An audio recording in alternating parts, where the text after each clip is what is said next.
Hi everyone, welcome back to my channel. My name is Maggie. Today I've got my July budget closeout and recap for the month.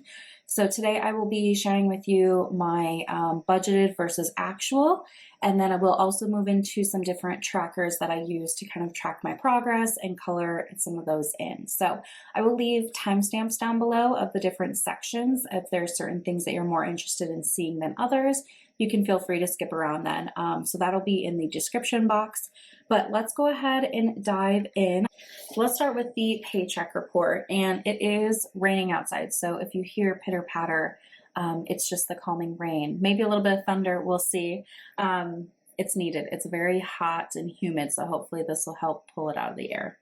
Anyway, the July paycheck report, here is where I write down all of the income I have throughout the month. So the majority of this is from my salary.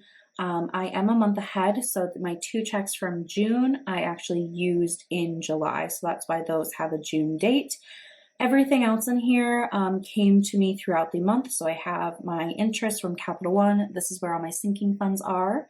I have Wings interest. This is where my mortgage is, and they do give me a quarterly little bit of interest, so that came through. Discover cash back. This is my credit card that I use really only specifically for the 5% category. So the third quarter of the year is restaurants for 5% cash back. So $18.41 back there, which is great. Betterment.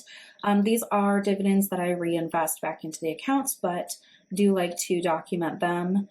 Then my boyfriend pays me a check monthly. We split some different costs throughout the month, and this is just kind of his way of kind of balancing out before we move into the next month. And then we have the Capital One cashback card. This is the card that I use for anything that's not in the Discover 5% category. So all in all, my total income for the month, $4,865.21. Of that, 90.63% was considered active income, 9.37% considered passive income. So I like to kind of briefly share that so that when I flip this over and we look at the budgeted versus actual, it kind of makes sense why there might be some differences in the numbers. We had done the budget together. I will link that video if you want to check it out. So today we're going to focus on the actual and the percentage columns. I like to calculate the percentages because it helps me kind of zoom out of my budget and put it into perspective. So for example, my mortgage, and anywhere you see a check mark, it means it's exactly the same as what I budgeted. So my mortgage was 20.8% of my total income this month. But my gas, for example, 0.22%, so not even a full percentage. Just helps me kind of get a little bit more of a perspective. So moving through here, my groceries were under budget this month, which is great. I did increase the budget to $5.50. I think that's going to work out well for me. So that was good. And then gas, only $10.51. I do like to top off my gas so that it's, full. And that's all it took to top it off because I work from home and I live in a small town. So I don't drive a lot. The only time that I really go through a lot of gas is if I'm going to maybe like the Minneapolis for a week, or maybe I'm going to other towns that are, 45 miles away or something like that. That's really the only time that I'm having a higher gas amount. But I didn't do any trips like that this month, so that's why it's so low. Spending a little bit higher this month. Oh, I forgot to put in where my boyfriend's money all came out. I'll have to put that. Normally I put it in parentheses. Spending over budget, $586.80. That's okay. Most of this came from my boyfriend. I kind of order things for him online occasionally and whatever else. So I'm not too worried about that. But what I do want to shout out is that my expense section, 56.47%. I think that's the lowest ever. So feeling really, really good about that. Normally it's like 61 to 67 maybe, in that range. So to be 56 is awesome. Moving down to funds, a lot of these are just up a few cents because of the earned interest from the Capital One 360 accounts. The incidental I marked as down. It's really not like a bad thing, but I decided that anything I didn't use, I wanted to roll into the emergency fund because that has been my primary goal. And I ended up putting a lot of extra money towards the emergency fund this month.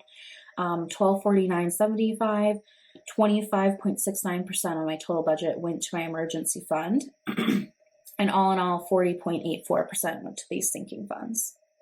And then my investment section at the very bottom, nothing really major here, just earned some dividends that I again reinvest, 2.69% of my total budget. So because I was able to put everything extra into this emergency fund, I actually have now completed my emergency fund, which feels so good to have that checked off. It's been a long time coming, but it also helps me feel a little bit more secure in my finances, and knowing that I've got that money set aside in case anything comes up feels really empowering. So very excited to complete that goal with you today. Next, we have my sinking fund update. So I share with you the ending balance of these different sinking funds and what I spent from each of them throughout the month. So annual is down compared to last month. I had my car registration tabs due. So that was, I think, $222, something like that. And that's just an annual expense, which is why I like to have this annual sinking fund, because I can pay those one time a year type things without really batting an eye. That's what the money's there for. So this has been working really well for me. Miko's up, no purchases. Vacation up. I did use $100 for the 4th of July weekend, and that was really great, just to have a little bit extra spending money for that weekend. We typically eat out a little bit more. I'm buying different types of food from the grocery store, more like snacks and barbecue type things, which we normally don't buy. So that worked really well, and I do think I'll kind of keep doing that, especially for Memorial Day, Labor Day, and 4th of July. I think that's a good habit for me to kind of budget this into and factor in. Beauty overall is down. I did have a few replacement skin and hair products. I do a low buy series on my channel, so if you're interested, you can check that out. My July update will be coming soon. And the rest of these I didn't spend anything out of, so they have built up their balances. Below this, I have my savings rate. Now, I used to calculate this with you. I'm kind of just going to calculate it by myself now and share the results. So I do have kind of like the equations and everything here. All in all, though, what you might be more interested in is that when I calculate my savings rate, which is how much I actually saved throughout the month, meaning how much I held on to throughout the month. So I either put it into a savings account or I put it into investment accounts, which is money that is not being spent at all. So without calculating my mortgage principal, I'm at 29.69%, and including my mortgage principal, 36.27%. These are really high numbers for me, and I'm really proud of them. So that has been very encouraging to see these change over time. When I was paying off credit card debt, these would be like 2%, 5% on like a good month. So it's really fun to see these double digits, and to get past the teens and now into the 20s and 30s is pretty amazing. So I have a few different trackers here. I need to get my highlighters out. So the first one is my emergency fund. So on the back of this sheet, I like to write in the percentage of where I'm at the end of the month. And like I said, in July, I finished my emergency fund. So I'm going to color in this last circle and the little sliver here.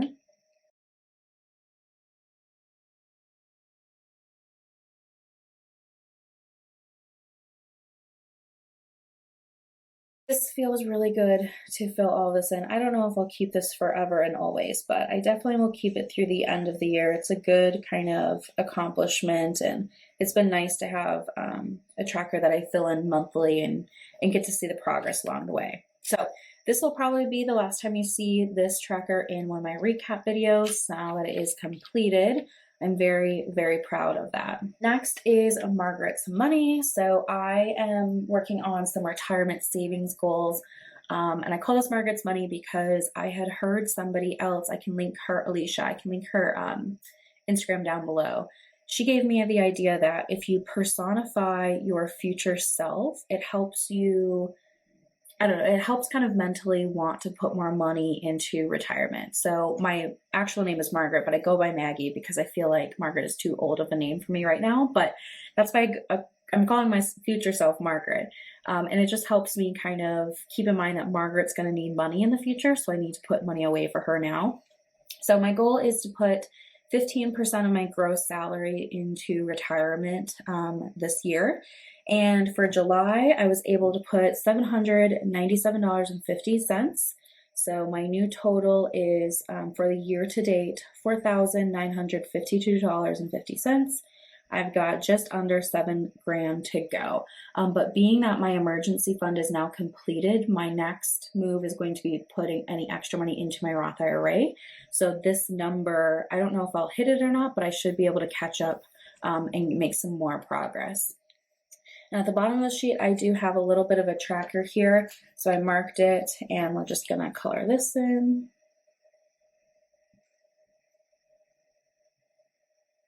Okay, there we go. So just close to that $5,000 mark, but not quite there yet. This one is a new tracker. So I got this from Alicia Does Adulting. She offers this for free, so I printed it out. So thank you, Alicia, for a great tracker. I was looking for like just kind of a simple one that I could color in. This is for the Roth IRA, so I'm funding my 2022 tax year. It's very likely that I'll end up going into January, February, March to finish this goal. I don't think I'll have it done at the end of this calendar year. But each dollar on here is $100 each, so it's going to be pretty easy for me to fill it in. And just like my emergency fund one on the back, I decided to have a running total. So the first number is how much I put into my Roth IRA for the month. So July, I put $100 in. And then I wanted to have the total listed just so we could track it. So my new total is $300 contributed to the 22 tax year. So I can only color in $1 today. But what I'm looking forward to is, again, because I'm going to put all of the extra money I have in my budget, since my emergency fund is done, I can now put it into the Roth IRA. And so next month, I should be able to color in a few more of these at a time, and it'll be really fun to kind of see them build on themselves. So this is the new tracker that'll be replacing the emergency fund one as we work towards this new goal here. So my cute little $300 making a difference for my future self. And the last tracker I have is my mortgage amortization schedule. So I do pay extra on my mortgage. I do one extra payment a year-ish. It's rounded a little bit higher than that, but that's kind of the goal. So what I do is I write down on here, you can print out these amortization schedules for your mortgage, for car loans, student loans, and it's kind of fun to cross off the balances as you surpass them. So my current mortgage, $143, $149.17. And what I like to do is look down here then and see where I can highlight off that I've surpassed. So 143, 149 is lower than 143, 272. So I'm going to highlight this one. And 143, 149 is not quite lower than 142, 983. So I can only highlight the one today, but still progress, you know. It does feel good to see this balance go down and have a little bit of a head start here.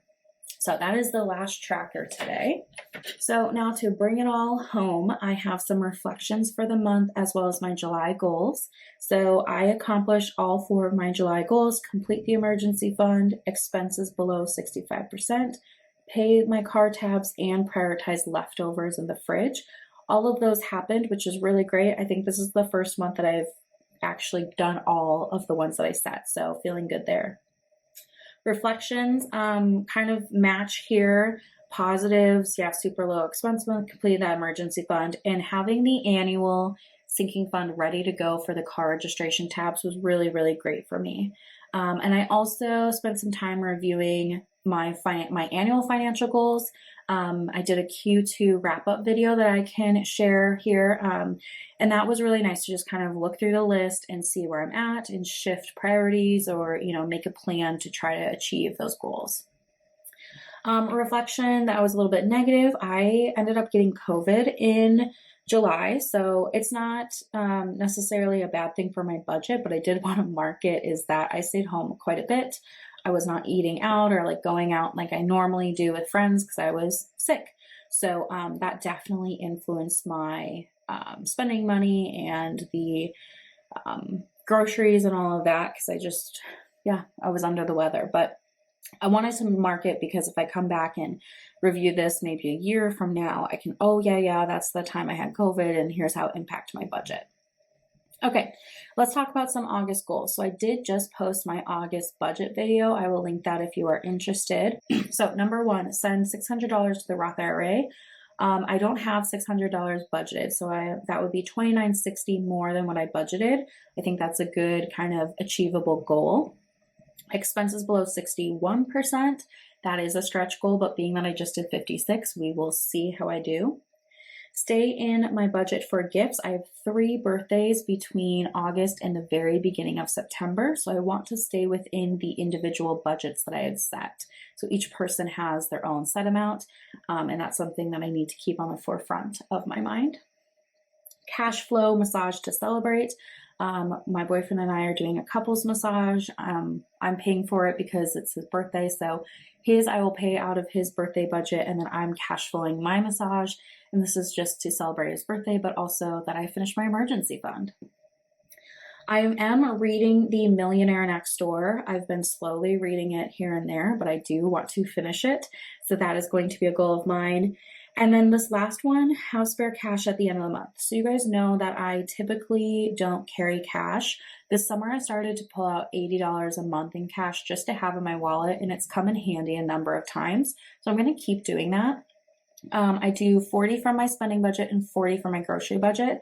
And if I have anything left over at the end of the month in like physical cash, that would be great. So that is going to be the goal. We will see. You know, I do count it as being spent. So it's not going to be moved around in the budget. It's just going to be considered as spent. And maybe we'll have like a fun little, I don't know, something. I don't know what I would want to use that spare money on yet, but we will think of something. So I would just hope that I have $1 left over, honestly. If I have just $1, I'll consider this a success, because again, it's part of my budgets, but I'm just trying to see if this will help me maybe shave off a few dollars here and there that are being spent. So that is my July overview with all of my different trackers. Again, I am so excited that this is completed. Oh, it feels amazing. So that is going to be it for me. I hope you guys enjoyed this video, and I will see you guys in my next one. Bye.